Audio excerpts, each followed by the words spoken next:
Alright, so I've done the big garden tour, so now I'm going to do the kids' garden, which has gone a little crazy. So I'm going to start with what we have going on here is a glacier tomato, and I've got this crazy vine I have to keep pulling off of this right here, and I have no idea yet what this thing is.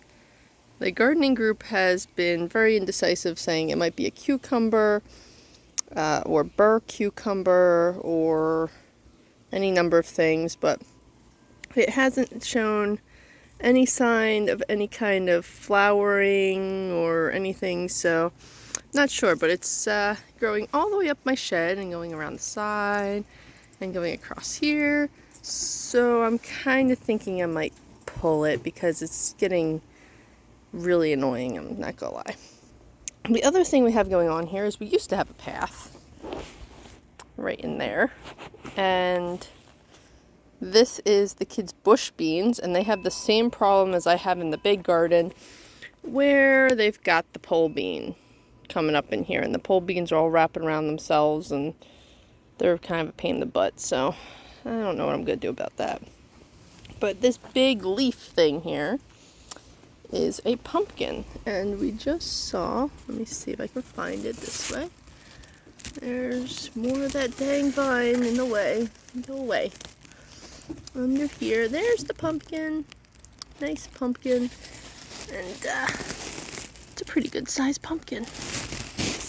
Alright, so then if I come along here, the back, their zinnias just started blooming this week, which is very exciting.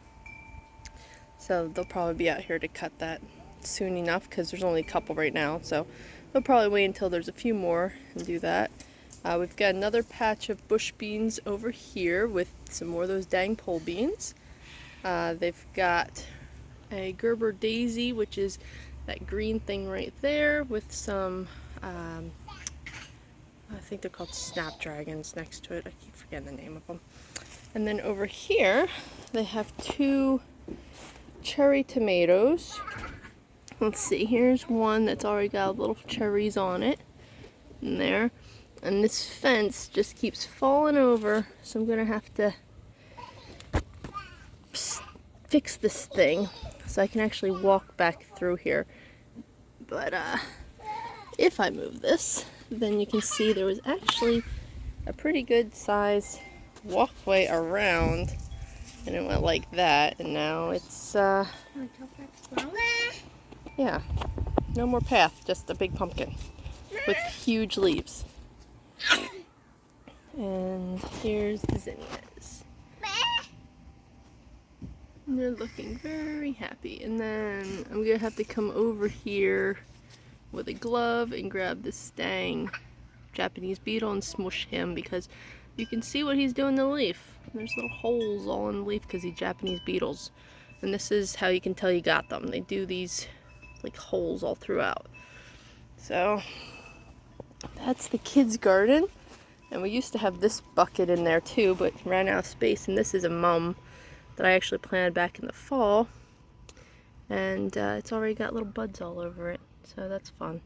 So that's actually been hanging on this pot and overwintered, and it's pretty cool.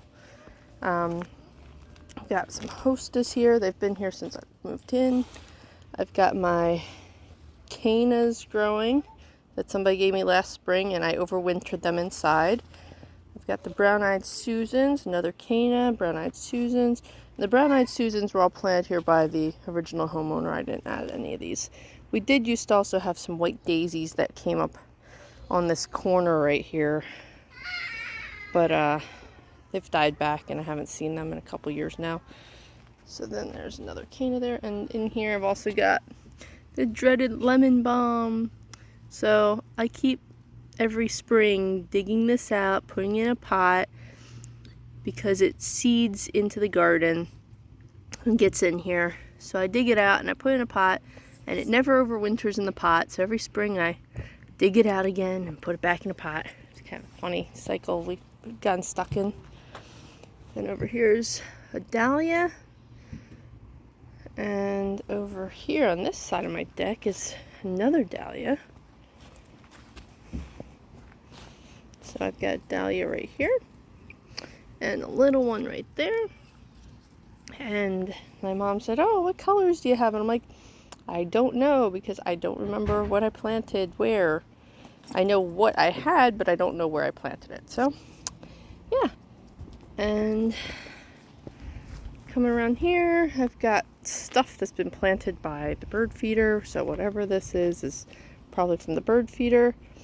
I've got burdock here, which whenever you see these green burrs, you know it's time to cut the top off, because once these turn brown, they become like Velcro, and they come off on your clothes, on your dog, on everything, and they're just pretty crazy. This is the original inspiration for Velcro. It's actually sticking to my hand, because if you can see, there's like the little Velcro hooks on it. So that's how Velcro was originally invented, was they saw this design and went with it.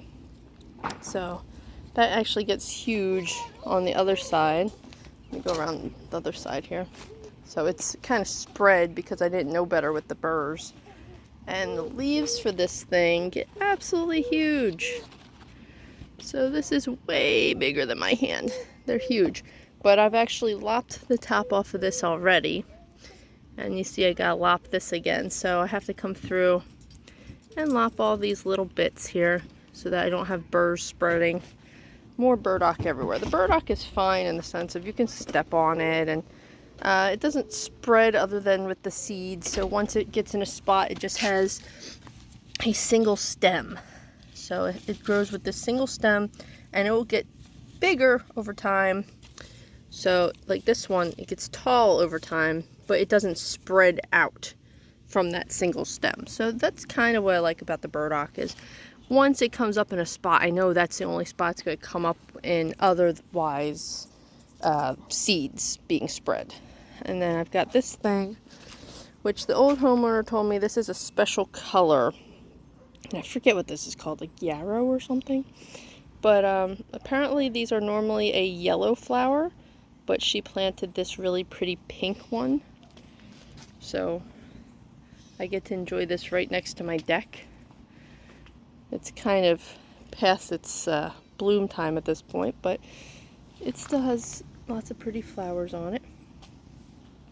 And speaking of pretty flowers, up on my deck here, I have my potted plant.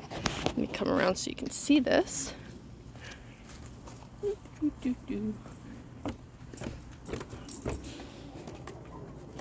So this has a salvia and the type of daisy. This actually was totally covered in daisies over the past week. I actually just picked all the dead flowers off of it because it dies back pretty quick. But yeah, it makes new flowers pretty quickly too. So that's pretty enjoyable. And this is a type of dwarf dahlia here, and I love the flowers of this. It's absolutely gorgeous. And then I've got this thing that looks like a mini snapdragon. And I